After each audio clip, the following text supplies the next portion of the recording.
And this brings me to the next topic that's had me, and I'm sure you, pretty angry too.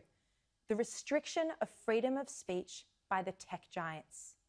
Freedom of speech is so fundamental to Australian values and to the values of all Western democracies. But the place where speech happens in 2021 is often online, on Facebook, Twitter, Instagram, the internet. And the tech giants have taken it upon themselves to censor speech, to remove, delete, ban speech they don't like. It just disappears from the internet like it never existed. And we're not talking speech that will incite violence. In many cases, that's fine. They leave that up there, whether it's the ayatollah of Iran or other violent dictators in North Korea, China.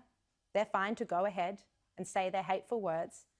They're censoring speech that they don't like, if it's speech they don't agree with, if it's fashionable, if it's not fashionable, if it's conservative, if it's pro-Trump.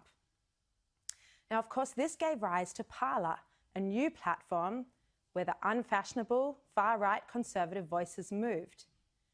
Parler was on its way to $1 billion valuation, but virtually overnight was made worthless, rendered worthless, because it was deplatformed by all the tech giants. It was withdrawn from the App Store, so it couldn't be downloaded, and that was both on Apple and Google App Stores. And then Amazon stopped hosting it, so Parler couldn't even have a website. It effectively got removed from the internet. Now, that might not worry you because, you know, as a conservative, if you're not a far-right or conservative person, you know, you might not have tried to access that website, but it should worry you because such is the arrogance of these tech giants that they can now get away with deciding which businesses survive in 2021. They can get away with controlling free speech. Parler hadn't broken the law, it hadn't been convicted of a crime, but basically at its heart, because the tech giants didn't agree with its political ideology, it doesn't exist anymore. And it's why Trump has been banned from all the social media accounts, but China, Iran, North Korea, you name it, all still have a platform for their speech. And it gets worse. The arrogance seemingly has no end. Google, as you might have heard over the past 2 days, on Friday, Google threatened to cut off the whole of Australia from news, from the internet virtually, from its search engine. Google has threatened to absolutely pull its search engine in reaction to plans from the government, very sensible plans for it to come to an agreement with media outlets to pay for the content from which it profits.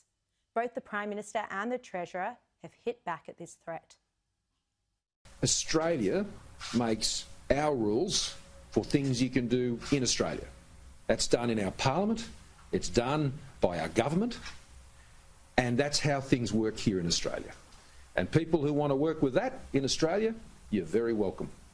But we don't respond to threats. We don't respond to threats. It seems the digital giants keep changing the goalposts.